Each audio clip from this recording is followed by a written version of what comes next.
Hi, Roy here. Roy Reads Anything, a channel about books, old books that are strange, interesting, or just weird. And I talk about them. Last thing I did was a shelf tour of the shelves behind me. And I said something in that video that was, I thought, a bit cryptic. And thinking afterwards, what did I mean? What did I mean when I said, clutching my 1970s paperbacks by a writer called Clark Ashton Smith, saying, these books are like a time machine that doesn't work? And I suppose I meant one reason I keep these books around and others like them, and in fact buy more, ones that I either had and lost or didn't have at the time. One reason I do that is basically nostalgia. And make no bones about that, that's for me part of the attraction. But it's also true, so that's why they're like a time machine, because for me these are, part of me, it's always 1974 and I'm going to WH Smith and I'm getting books like this. But the doesn't work bit, you can never go back. Literally, you probably wouldn't want to, even if you could. So that's why it's like a time machine. That doesn't work. And then I thought, actually, there's a story by Clark Ashton Smith about that exact thing that expresses all of that much more poetically and beautifully than I ever could. So I reread the story, which is called The Last Incantation. So one of Clark Ashton Smith's fantasy stories that were published in the 1930s in pulp magazines, mainly weird tales, concerns an aging sorcerer who, he's got all the power, he's done everything, he's surrounded by fantastic magical things, and he's got like total existential boredom because of that. But one thing stirs him just a little, and that's a memory of a girl he loved when he was very, very young. And she's now long dead. And then he thinks, but I'm super powerful. I've got all the powers. I can resurrect her. And I can resurrect her exactly as she was back in those days. So it's a story about what happens when he does that. No spoilers, because it's a great story that you might want to read. So Clark Ashton Smith was, like I say, a pulp writer, very interesting writer, because he was writing for the pulps, but his influences, the things he was deeply steeped in as a writer, were romantic poetry, Gothic literature, works by, he's compared regularly with Edgar Allan Poe, Ambrose Bierce, all sorts of stuff that he was basically translating into short fantasy, horror, and SF stories that he could sell for a few cents a word to the pulps. And he uses amazing language. You think of pulp writing as being very direct, full of action, driving along, not going to trouble you on the vocabulary sense. But with Smith, it's like he will use very obscure words, and it works. It works partly because it's kind of decorating the story and creating the atmosphere, but it also works because of context. You can never, you're not sort of. Let me read you the opening passage of the very story I was telling you about to show you what I mean. So yes, The Last Incantation by Clark Ashton Smith. Here we go. I don't often do this story time with Mr. Roy, but settle down on your mats. Malagris the magician sat in the topmost room of his tower that was builded on a conical hill above the heart of Susran, capital of Poseidonis.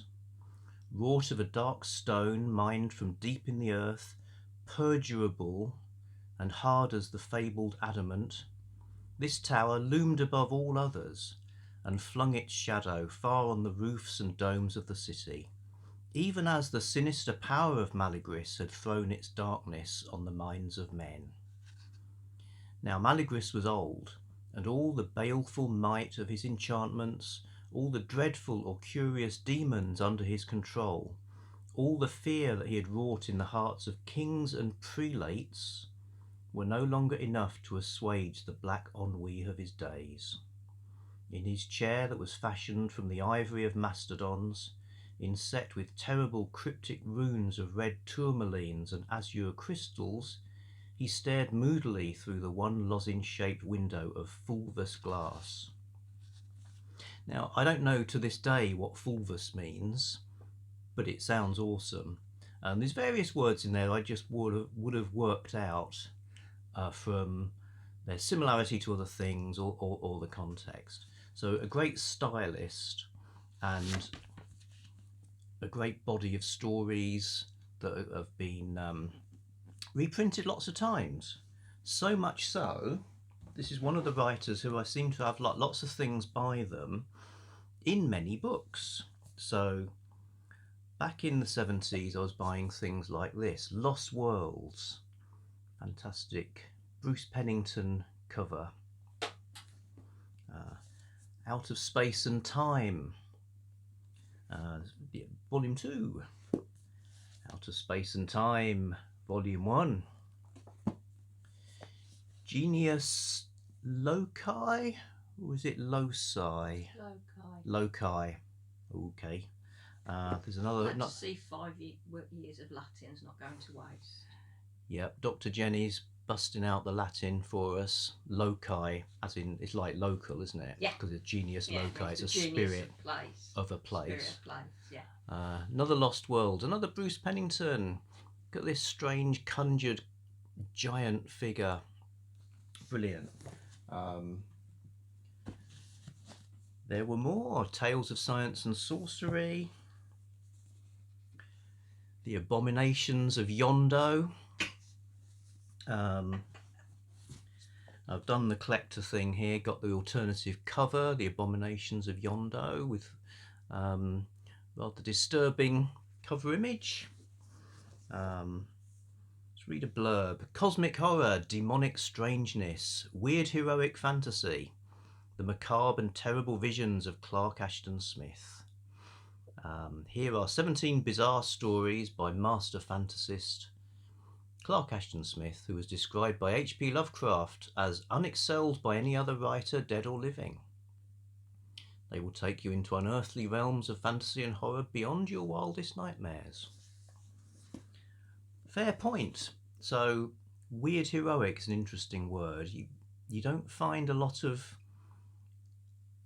heroic prevailing over monsters here. You're more likely to find unearthly dooms and that kind of thing. These I'm not sure I had at the time. If you collect everything by an author, eventually the gold is beaten rather thin, and Other Dimensions 1 and 2 I've got more recently for completeness. So those are the Panthers. Fun books to collect, but that's not all. Also in the Ballantine Fantasy series, what I was going on about in my shelf tour, four books by Clark Ashton Smith feature in that series. So the Ballantine Fantasies, one thing I should have said is I would argue that every kind of fantasy literature that people now enjoy, you can find an example in amongst the 60 odd Ballantines, including dark fantasy and this sort of weird gothic stuff.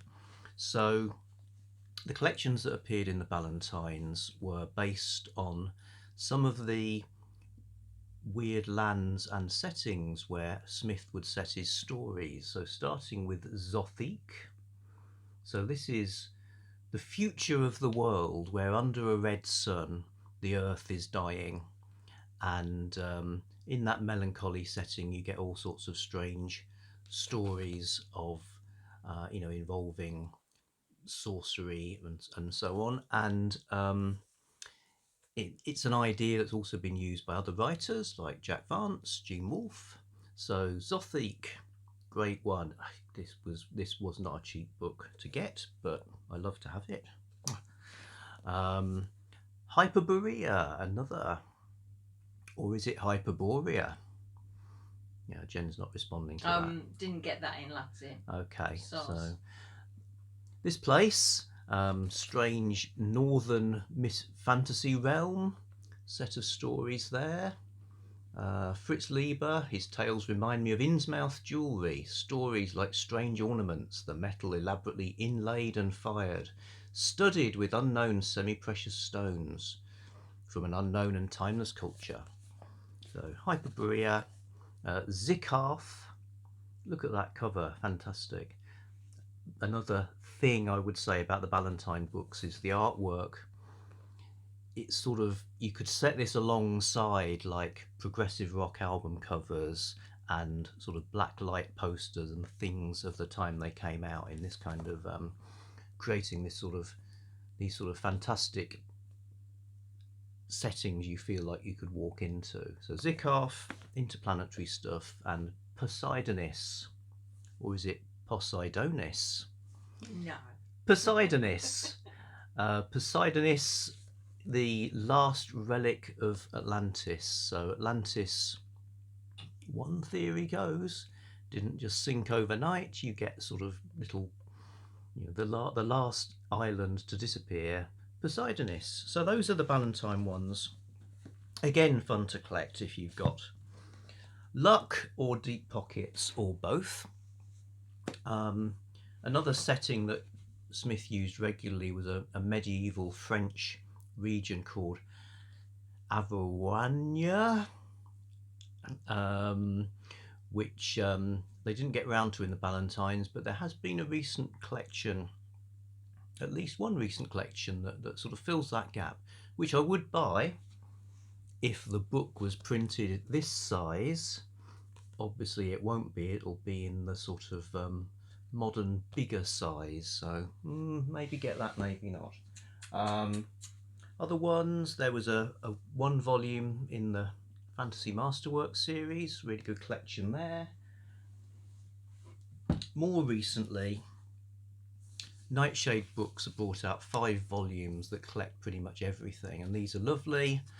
I'd say this is the sort of ultimate way to get your Clark Ashton Smith. You get interesting introductions, printed really nicely. I think it's a chronological set, so 5 volumes of these, and a 6th volume of miscellaneous writings for kind of hardcore fans. But if I was starting from scratch, I'd probably get the Penguin Classics volume called Dark Eidolon. Looks like a great collection. I think Michael K. Vaughan did a video about that one about a year ago. So yes, Clark Ashton Smith. Obviously that's one thing I've been reading this week. I find once you pick one up, if you're in the mood, you get drawn into reading quite a lot of these. That's about it. I also finished the Mills and Boon book I found myself reading, Calypso's Island by Rosalie Ash, which I think Mills and Boon, they're just such perfect, look at this book, it's the perfect delivery mechanism for what it's doing. A bit like sharks being like the perfect predator.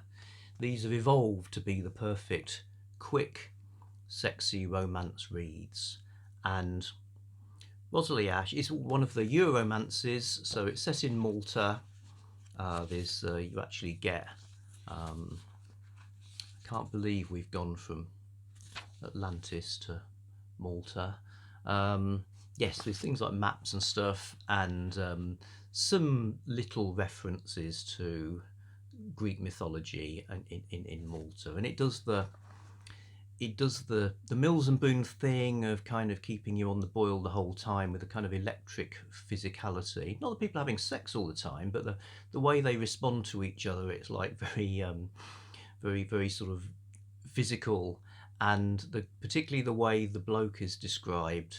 I think there's probably every single part of his body gets a sort of a lavish description of how kind of powerful and attractive he is. Even when he's pouring a pot of coffee, you read about the tendons within his hands and how they move underneath his skin. Dear God. So, yep, good stuff. And made me think, Mills and Boon, who are same company as Harlequin, by the way. I think in America it's Harlequin, in Australia I think it's Harlequin, but Mills and Boon in Britain synonymous with romance books, but they didn't always publish romance stuff. So in the early 20th century when they started, they published all sorts of books. And I thought it might be an interesting like side mission to get one of those earlier, not necessarily romance Mills and Boons, and actually read it. So I've got that as a little work in progress. I'll report back on how that goes. Okay, that's enough for me. Thank you very much. Bye.